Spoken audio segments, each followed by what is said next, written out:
तो कांग्रेस पार्टी की स्थापना 1885 में हुई थी, 1885 में हुई थी। A.O. ह्यूम के द्वारा इस पार्टी की स्थापना करी गई थी। 1857 का विद्रोह हुआ था, जिसको स्वतंत्रता का प्रथम संग्राम भी कहा जाता है। उसके बाद अंग्रेजों को महसूस हुआ कि यदि वह भारत के अंदर एक लंबे समय तक रूल करना चाहते हैं तो भारत के लोगों के साथ उनका कनेक्शन किसी न किसी रूप से होना चाहिए। और ये कनेक्शन कैसे होगा? जब भारत के अंदर के ही लोग जो भारतीय सभ्यता और संस्कृति के बारे में भी जानते हैं, लैंग्वेज के बारे में जानते हैं, और वह अंग्रेजी सभ्यता और भाषा के बारे में भी जानते हैं, ऐसे लोग उनके द्वारा आइडेंटिफाई करना शुरू किए गए। तो सेफ्टी वाल्व एक थ्योरी दी जाती है, जिसमें आपने एक गैस के ऊपर कुकर रखा, गैस जला दी, नीचे से सीटी नहीं है, उसके अंदर जो है वह गर्मी इतनी बढ़ जाएगी कि एक टाइम के बाद वो फट जाएगा। तो इसका मतलब क्या हुआ? इसका मतलब ये हुआ कि सीटी क्या काम करती है, वो जो टेम्परेचर बढ़ जाता है उसको मिनिमाइज करने का काम करती है, ताकि व्यक्ति का खाना भी बन जाए, दाल भी पक जाए और उसी के साथ वो कुकर भी ना फटे। तो दोनों ही काम होने चाहिए। तो लाइकवाइज यदि आप किसी जगह पे रूल करना चाहते हैं, कोई भी, चाहे वह विदेशी सरकार है या फिर किसी देश की अपनी ही सरकार है, वो लंबे समय तक लोगों की इच्छाओं के विरुद्ध काम नहीं कर सकती। उसको अल्टीमेटली लोगों से कम्युनिकेट करना पड़ता है, लोगों से बातचीत करनी पड़ती है, लोगों की मांगों को सुनना पड़ता है। तो अंग्रेजों को लगा कि इस अप्रोच से तो हम लंबे समय तक रूल नहीं कर सकते। उसी का परिणाम 1857 में देखने को मिला, 1857 का विद्रोह देखने को मिला। अब अंग्रेजों ने इस बात को महसूस करना शुरू कर दिया और उन्होंने अपने जो वेस्टर्न या उन्हीं के देश के जो लोग थे उनको एनकरेज करना शुरू कर दिया कि आप इंडिया के अंदर कुछ ऐसा मैकेनिज्म स्थापित कर दो जिससे भारतीय लोग ये महसूस करें कि उनकी अपनी एक प्रकार की सरकार है, वह अंग्रेजों से कम्युनिकेट करके अपनी मांगे मनवाती है। तो इसी प्रयास की एक कड़ी में एक प्रयास ये था कि A.O. ह्यूम के द्वारा 1885 में कांग्रेस पार्टी की स्थापना करी गई। अब ये कांग्रेस पार्टी की स्थापना करी गई थी, इसमें लोग कौन थे? इसमें लोग इंडिया के अंदर जो इंस्टीट्यूशन स्थापित हो रहे थे, जैसे मैंने मैकॉले का एग्जाम्पल दिया था। मैकॉले ने बोला था कि हम ऐसे लोगों को तैयार करना चाहते हैं जो रंग रूप से तो भारतीय दिखेंगे परंतु उनकी जो सोच होगी वह अंग्रेजी होगी। तो ऐसे लोग उनके द्वारा निर्मित किए गए, उनके द्वारा जो इंस्टीट्यूट स्थापित किए गए थे वहां से वो निकले। तो भारतीय लोगों के द्वारा अंग्रेजी शिक्षा हासिल करी गई। शुरू में जो कांग्रेस पार्टी के सदस्य बनते हैं वो ऐसे ही सदस्य बनते हैं, 1885 से लेकर 1905 तक लगभग, जिसको हम मॉडर्न फेस ऑफ कांग्रेस भी कहते हैं। देन उसके बाद उग्रवादी फेस आता है 1905 से लेकर 1919 तक। फिर 1920 में कांग्रेस के जो मेन लीडर बन जाते हैं वह महात्मा गांधी बन जाते हैं और महात्मा गांधी जी के द्वारा ही बहुत सारे मूवमेंट्स को लीड किया जाता है, बहुत सारे आंदोलनों को लीड किया जाता है। चाहे आप 1920 का असहयोग आंदोलन ले लें, 1930 का सविनय अवज्ञा आंदोलन ले लें, 1942 का भारत छोड़ो आंदोलन ले लें। आपको पता होगा कि 9 जनवरी 1915 को महात्मा गांधी जी अपनी वकालत को छोड़कर इंडिया के अंदर उन्होंने प्रवेश किया था और उस समय फर्स्ट वर्ल्ड वॉर चल रहा था 1914 से लेकर 1918 तक। तो भारतीय लोगों को उन्होंने आग्रह किया कि हम अंग्रेजी सरकार का साथ देते हैं इस लड़ाई में और जब अंग्रेज इस लड़ाई को जीत जाएंगे तो वो हमें आजाद कर देंगे। हालांकि अंग्रेजों ने उस एस्पिरेशन को पूरा नहीं किया। फिर महात्मा गांधी जी एक बड़ा नेता के रूप में उभरना शुरू कर देते हैं। जैसे 1917 का चंपारण आंदोलन था, खेड़ा सत्याग्रह था, अहमदाबाद मिल आंदोलन उनके द्वारा किया गया और बड़ा आंदोलन 1920 में असहयोग आंदोलन उनके द्वारा किया गया। तो हिस्ट्री में ये सारे फैक्ट्स आपको मिलते हैं, क्योंकि ये जो कांग्रेस पार्टी थी आज़ादी में इसके द्वारा बहुत बड़ा रोल प्ले किया गया। तो हमने देखा होगा कि लगातार 1885 से लेकर 1947 तक मेन स्ट्रीम में जो दल रहता है वह कांग्रेस पार्टी रहती है। अब कांग्रेस पार्टी एक राजनीतिक दल ही नहीं था बल्कि एक ऐसा संगठन था जो कि भारत की आजादी में जिसके द्वारा एक महत्वपूर्ण योगदान प्ले किया गया। तो हमने सुना होगा कि बहुत बड़ी बड़ी पर्सनैलिटीज कांग्रेस पार्टी से ही निकली हैं और 1900 से लेकर 1950 तक जितने भी बड़े स्वतंत्रता सेनानी हुए हैं वो किसी ना किसी रूप से लगभग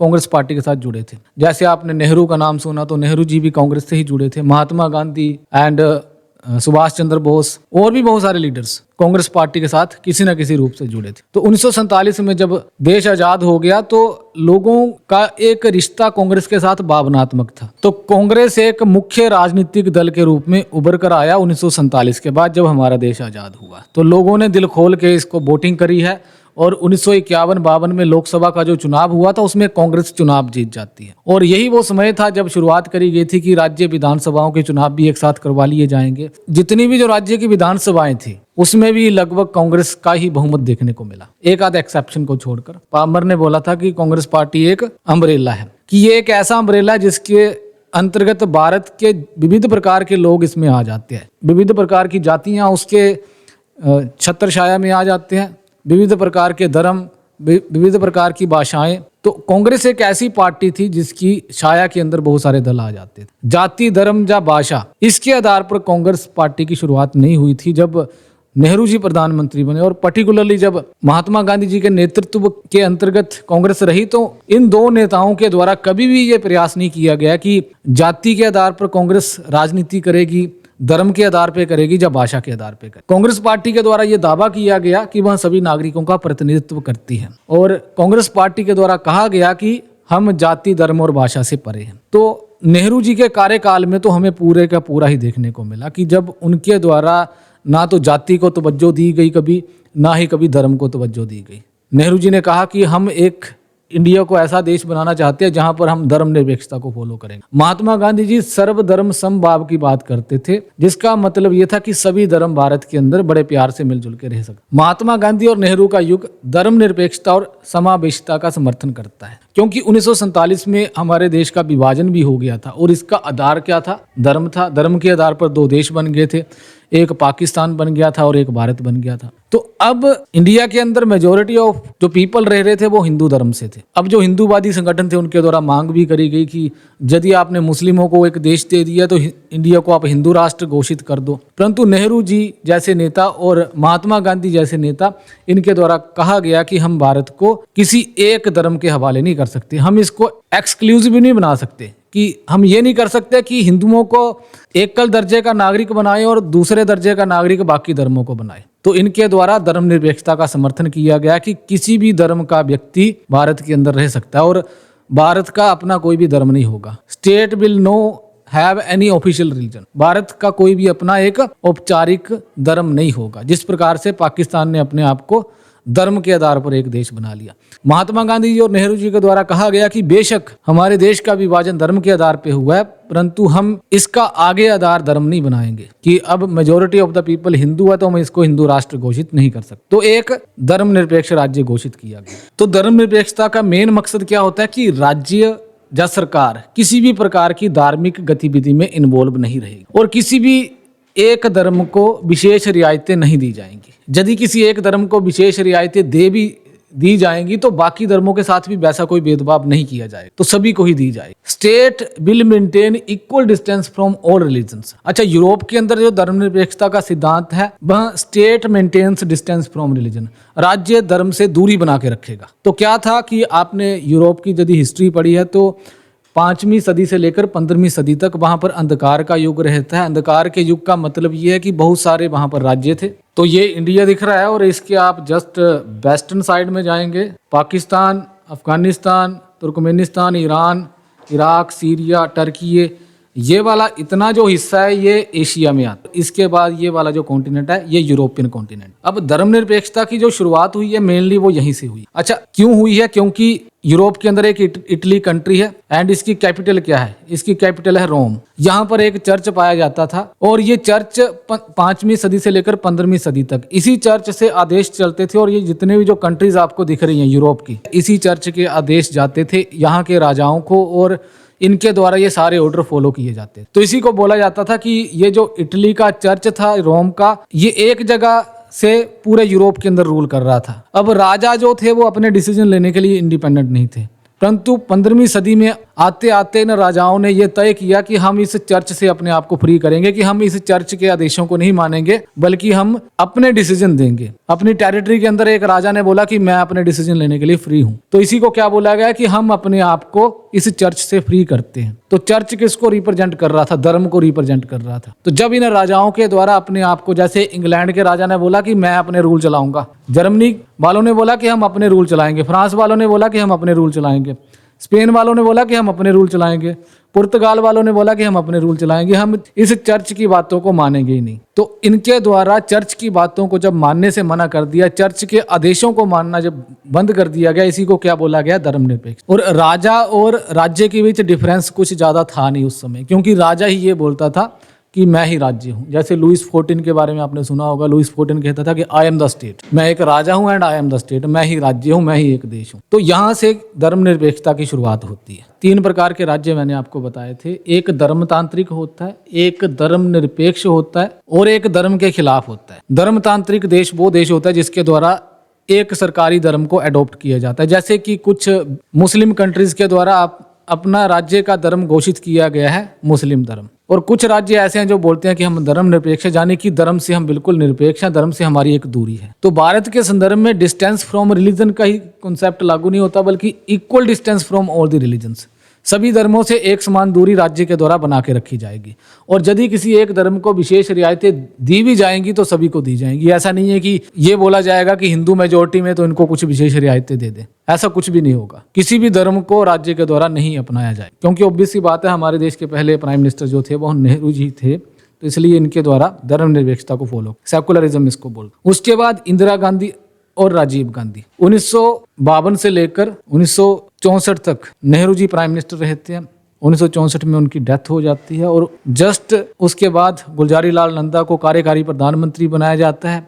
उसके बाद लाल बहादुर शास्त्री को प्रधानमंत्री बनाया जाता है। 2 सालों के लिए वो रहते हैं। ताशकंद समझौता 1966 में करने जाते हैं, क्योंकि 1965 में भारत और पाकिस्तान की लड़ाई हो जाती है। सोवियत यूनियन के ताशकंद में एक समझौता किया जाता है, परंतु उस समय लाल बहादुर शास्त्री जी की वहां पे डेथ हो जाती है उसी समझौते के दौरान। तो फिर से गुलजारी लाल नंदा को कार्यकारी प्राइम मिनिस्टर बनाया जाता है, परंतु उसके जस्ट कुछ टाइम बाद इंदिरा गांधी को प्राइम मिनिस्टर बनाया जाता है, जो कि नेहरू जी की ही बेटी थी। अब कांग्रेस पार्टी के बीच आपस में संघर्ष भी चलता है। कांग्रेस के जो कुछ सीनियर लीडर थे वो चाह रहे थे कि उनमें से किसी को प्राइम मिनिस्टर बनाया जाए, परंतु इंदिरा गांधी एक विरासत के आधार पर प्राइम मिनिस्टर बन जाती है, और अपनी अथॉरिटी को एस्टैब्लिश करने के चक्कर में इनका आपस में संघर्ष भी होता है। इसी के कारण कांग्रेस में एक फूट और पड़ती है 1969 में। इससे पहले 1907 में सूरत अधिवेशन के दौरान एक फूट पड़ी थी। 1975 में कांग्रेस के जो बाकी लीडर थे उनके द्वारा इंदिरा गांधी जी की नीतियों का विरोध किया गया, और ओपोजिशन के जितने भी जो लीडर थे इससे तंग आकर इंदिरा गांधी जी के द्वारा 1975 में नेशनल इमरजेंसी लगाई गई, जो लगातार 2 साल तक रही। फिर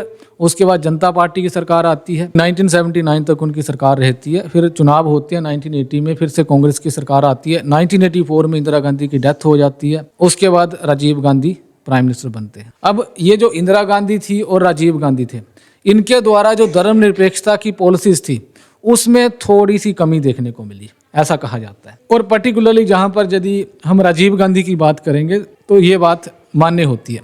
मैंने जैसे कहा कि 1984 में राजीव गांधी प्राइम मिनिस्टर बनते हैं, तो 1985 में एक शाह बानो प्रकरण होता है। अब ये क्या था? शाह बानो एक 62 वर्षीय मुस्लिम महिला थी, जिन्हें उनके पति ने 1978 में तलाक दे दिया। तलाक के बाद उन्होंने गुजारा भत्ता मेंटेनेंस की मांग की। उनके पति ने दावा किया कि मुस्लिम पर्सनल लॉ के तहत तलाक के बाद वह अधिक समय तक गुजारा भत्ता देने के लिए बाध्य नहीं है। पर्सनल लॉ का मतलब होता है कि किसी एक धर्म में उसकी शादी से जुड़ा हुआ मैटर, डाइवोर्स से जुड़ा हुआ मैटर, भूमि को ट्रांसफर करने का मैटर, ये जितने भी जो मैटर्स होते हैं ये अलग अलग होते हैं। तो हिंदू महिलाओं के लिए ये अलग से लागू होता है, और बाकी जो माइनॉरिटीज हैं, क्योंकि they are considered as minorities, तो ये कहा गया उस समय जब हमारा देश आजाद हुआ था कि जितनी भी जो माइनॉरिटीज है वह अपने इस प्रकार के मैटर्स अपने धार्मिक अनुष्ठानों या उनके धार्मिक मान्यताओं के अनुसार, या उनकी जो रिलीजियस स्क्रिप्चर्स में लिख दिया गया उसके अनुसार देखेंगे। तो ये कहा गया कि मुस्लिम्स में एक महिला की शादी कैसे होगी, उसका तलाक कैसे होगा, भूमि की जो ट्रांसफर है वो कैसे होगी, ये उनके पर्सनल लॉ ही तय करेंगे। पर्सनल लॉ का मतलब क्या है कि उनके धर्म के अनुसार जो चीजें बताई गई, जैसे कि मुस्लिम्स के लिए ये कहा गया, या बाकी जो माइनॉरिटीज थी। मुस्लिम पर्सनल लॉ के तहत जो शाह बानो का पति था उसके द्वारा अपनी पत्नी को तलाक दे दिया। अच्छा, एक हिंदू महिला जब तलाक लेती है तो उसके प्रोसेस कुछ और होते, एक मुस्लिम महिला जब तलाक लेती है तो उसके प्रोसेस कुछ और होते हैं। एक हिंदू महिला को जो प्रॉपर्टी ट्रांसफर होती है उसके लिए कानून अलग से है, एक मुस्लिम के लिए अलग से है। तो वैसे तो इसकी मांग करी जाती है आर्टिकल 44 के तहत, जो आप directive principles of state policy पढ़ते हैं, uniform civil code. Uniform civil code का मतलब क्या है कि लोगों के इस प्रकार के जो पर्सनल मैटर्स हैं, जितने भी जो धर्म के लोग भारत के अंदर रह रहे हैं, वो एक समान रूप से लागू होने चाहिए। यानी कि तलाक लेने का नियम एक हिंदू महिला के लिए भी वैसा ही होना चाहिए जैसा कि एक मुस्लिम महिला के लिए, या फिर एक मुस्लिम महिला के लिए वैसा होना चाहिए जैसे कि एक हिंदू महिला के लिए। इसी तरीके से जो प्रॉपर्टी ट्रांसफर है वह भी सभी धर्मों में एक समान रूप से लागू होनी चाहिए।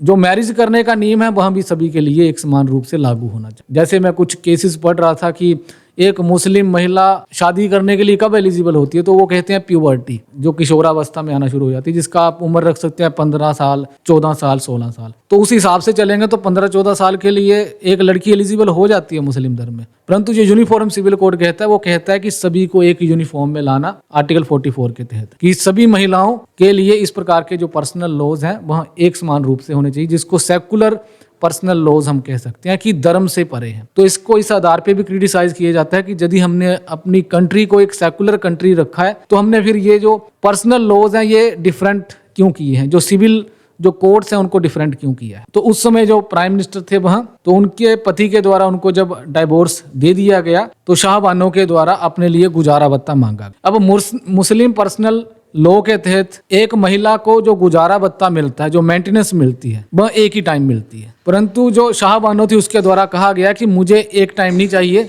जैसे कि हिंदू महिलाएं तलाक लेती है उनको टाइम टू टाइम जो मेंटेनेंस देने का वादा किया जाता है उनके हस्बैंड के द्वारा और दिया भी जाता है, मुझे वैसे ही मेंटेनेंस चाहिए। और ये मामला सुप्रीम कोर्ट तक पहुंच जाता है। अब सुप्रीम कोर्ट के द्वारा एक फैसला दिया जाता है 1985 में। सुप्रीम कोर्ट ने शाहबानो के पक्ष में फैसला सुनाया और उनके पति को गुजारा भत्ता देने का निर्देश दिया। कोर्ट ने कहा कि संविधान के तहत महिलाएं चाहे किसी भी धर्म की हो न्याय की हकदार है। हमारी जुडिशरी का काम सिर्फ जो कानून है उसकी व्याख्या करना नहीं है, बल्कि उसकी उचित व्याख्या करना भी है, जिसको ड्यू प्रोसेस ऑफ लॉ भी हम कहते हैं। तो कोर्ट ने कहा कि संविधान के तहत महिलाएं चाहे किसी भी धर्म की हो न्याय की हकदार हैं। तो सुप्रीम कोर्ट के द्वारा कहा गया कि ये जो मुस्लिम पर्सनल लॉ है ये अनुच्छेद 44 के खिलाफ है, इसलिए मुस्लिम पर्सनल लॉ को सुधारना चाहिए ताकि महिलाएं वैसी ही फ्रीडम मुस्लिम धर्म में भी इंजॉय कर पाएं जैसे कि हिंदू मैरिज बिल के तहत करती है। फिर इसमें विवाद हो जाता है क्योंकि कोर्ट का डिसीजन था, तो मुस्लिमों को लगा कि उनके पर्सनल लॉ में ये एक प्रकार का अटैक है, तो उनके द्वारा इसका विरोध किया जाता है। सुप्रीम कोर्ट के फैसले को मुस्लिम पर्सनल लॉ में हस्तक्षेप के रूप में देखा गया। कई मुस्लिम नेताओं और संगठनों ने इसे इस्लामिक कानून के खिलाफ बताया। अब फिर से इकट्ठे हो जाते हैं, वो कहते हैं कि हमारे धर्म में एक प्रकार का हस्तक्षेप है, मुस्लिमों के द्वारा इसका विरोध किया जाता है। अब राजीव गांधी की सरकार के द्वारा इतना विरोध देखने के बाद उनको थोड़ा सा लालच आ गया कि मैं मुस्लिमों को अपीज करता हूँ। 1986 में राजीव गांधी सरकार ने मुस्लिम पर्सनल लॉ के तहत मुस्लिम महिला तलाक पर अधिकार संरक्षण अधिनियम 1986 पारित किया। इस कानून के अनुसार मुस्लिम पुरुष केवल इद्दत की अवधि, जिसको 3 महीने तक गुजारा भत्ता देंगे, जिसके बारे में मैं बता रहा था कि केवल 3 महीने तक ही गुजारा भत्ता महिला को दिया जाता है और उसके बाद मुस्लिम जो पर्सनल लॉ है वह उसके आगे की इजाजत नहीं देता है। परंतु शाहबानो कह रही थी कि उसको उसके आगे का भी भत्ता मिले जितना हिंदू महिलाओं को मिलता है। तो राजीव गांधी जी के द्वारा जब ये अधिनियम लाया गया, जिसको मुस्लिम महिला तलाक पर अधिकार संरक्षण अधिनियम 1986 कहते हैं, इस अधिनियम के द्वारा सुप्रीम कोर्ट के फैसले को बदल दिया गया। तो ये कहा गया कि राजीव गांधी जी के द्वारा अपीज किया जा रहा है। किसको अपीज किया जा रहा है? मुस्लिम्स को अपीज किया जा रहा है। धर्मनिरपेक्षता पर सवाल। इस निर्णय को धर्मनिरपेक्षता के आदर्शों से समझौता माना गया। अच्छा, मैं कह रहा था कि नेहरू के टाइम में ऐसा कोई विवाद नहीं देखने को मिला जहां पर हमें यह लगा हो कि धर्मनिरपेक्षता के सिद्धांतों का उल्लंघन हुआ है। राजीव गांधी जी जब मुस्लिमों के पक्ष में खड़े दिखाई देते हैं, क्योंकि जब हम स्टेट के बारे में पढ़ते हैं सो इट हैज 4 कंपोनेंट्स, और राज्य और सरकार क्या है। जब हम इसके डिफरेंस को पढ़ते हैं तो हम पाते हैं कि राज्य कोई प्रत्यक्ष या फिर मूर्त रूप में कोई एंटिटी नहीं है, बल्कि राज्य के सारे काम किसके द्वारा किए जाते हैं? सरकार के द्वारा किए जाते हैं। तो हम ये कह सकते हैं कि सरकार एक राज्य को रिप्रेजेंट करती है, और जब राजीव गांधी जी के द्वारा सरकार में होते हुए इस प्रकार का अधिनियम लाया गया संसद के अंदर, तो इसको धर्मनिरपेक्षता के सिद्धांतों का उल्लंघन माना गया। इस निर्णय को धर्मनिरपेक्षता के आदर्शों से समझौता माना गया। सरकार पर मुस्लिम तुष्टीकरण का आरोप लगा। इसको तुष्टीकरण कहते हैं कि मुस्लिमों को खुश करने के लिए ये राजीव गांधी जी के द्वारा लाया गया था, क्योंकि धर्मनिरपेक्षता का सिद्धांत तो ये बोल रहा है कि राज्य धर्म से दूरी बना के रखेगा, परंतु राजीव गांधी जी की सरकार जब मुस्लिमों को खुश करने के लिए इस प्रकार का अधिनियम ले आती है, तो इसका मतलब ये कि अब राज्य किसी धर्म को खुश करने का प्रयास कर रहा है। तो इसलिए धर्मनिरपेक्षता के सिद्धांत के साथ इसको समझौता माना गया। इस प्रकरण ने समान नागरिक संहिता, यूनिफॉर्म सिविल कोड की आवश्यकता पर राष्ट्रीय बहस को तेज कर दिया। आलोचकों ने इसे महिलाओं के अधिकारों के साथ अन्याय माना। अच्छा, कांग्रेस जो भारतीय जनता पार्टी थी उसके द्वारा भी क्योंकि वो उभर रही पार्टी थी, उसके द्वारा इसका विरोध उसी समय से शुरू कर दिया गया था। और भारतीय जनता पार्टी के कुछ मेन जो प्रिंसिपल्स हैं उसमें एक प्रिंसिपल ये भी है कि वह भारत के अंदर यूनिफॉर्म सिविल कोड लाएंगे। इसलिए आप सुन रहे होंगे कि अमित शाह आज के टाइम में कहते हैं कि हम यूनिफॉर्म सिविल कोड लाएंगे। अब ये यूनिफॉर्म सिविल कोड है क्या? यूनिफॉर्म सिविल कोड यही है कि किसी के मैरिज के रिलेटेड, डाइवोर्स के रिलेटेड, जो प्रॉपर्टी ट्रांसफर होती है उसके रिलेटेड कानून जो होंगे वहाँ एक समान होंगे। कोई भी पर्सनल लॉ के तहत इस प्रकार के जो एक्ट होते हैं वो नहीं कर सकता, बल्कि इसके लिए एक राष्ट्रीय कानून बनेगा। यूनिफॉर्म का मतलब है किसी को एक समान बना देना। यूनिफॉर्म सिंपल सी बात है, जब हम वर्दी पहन के आते हैं तो सभी एक जैसे दिखते हैं। तो likewise uniform civil code की लोगों के जो सिविल मैटर्स है, सिविल मैटर का मतलब क्या होता है कि हमारे जो घरेलू मैटर्स होते हैं, जो हमारे पर्सनल मैटर्स होते हैं, पर्टिकुलरली शादी को लेकर, डाइवोर्स को लेकर एंड प्रॉपर्टी जो ट्रांसफर होती है उसको लेकर, तो उसके संबंध में जो कानून होंगे वहाँ यूनिवर्सल होंगे। इसी के साथ आलोचकों के द्वारा जब राजीव गांधी जी के द्वारा ये अधिनियम लाया गया तो इसका विरोध किया गया और कहा गया कि ये महिलाओं के अधिकारों के साथ अन्याय है, क्योंकि एक मुस्लिम महिला भी तो महिला है, क्या उसको ये अधिकार नहीं है कि उसकी जो मैरिज है उसके लिए कुछ सेकुलर नियम हो, या उसको शादी के बाद वैसे ही डाइवोर्स में गुजारा भत्ता मिले जैसे कि एक सेकुलर कानून के तहत मिलता हो। तो ये सारी बातें उसमें लाइमलाइट में आई और राजीव गांधी जी के ऊपर ये आरोप लगे कि उनके द्वारा मुस्लिमों का तुष्टीकरण किया जा रहा है। अब मुस्लिमों का तुष्टीकरण किया जा रहा है तो इससे पीड़ा किसको होगी? पर्टिकुलरली हिंदुओं को होगी। फिर राजीव गांधी जी के द्वारा हिंदुओं को खुश करने के लिए भी कुछ कदम उठाए गए थे, जिसको हम आगे पढ़ेंगे।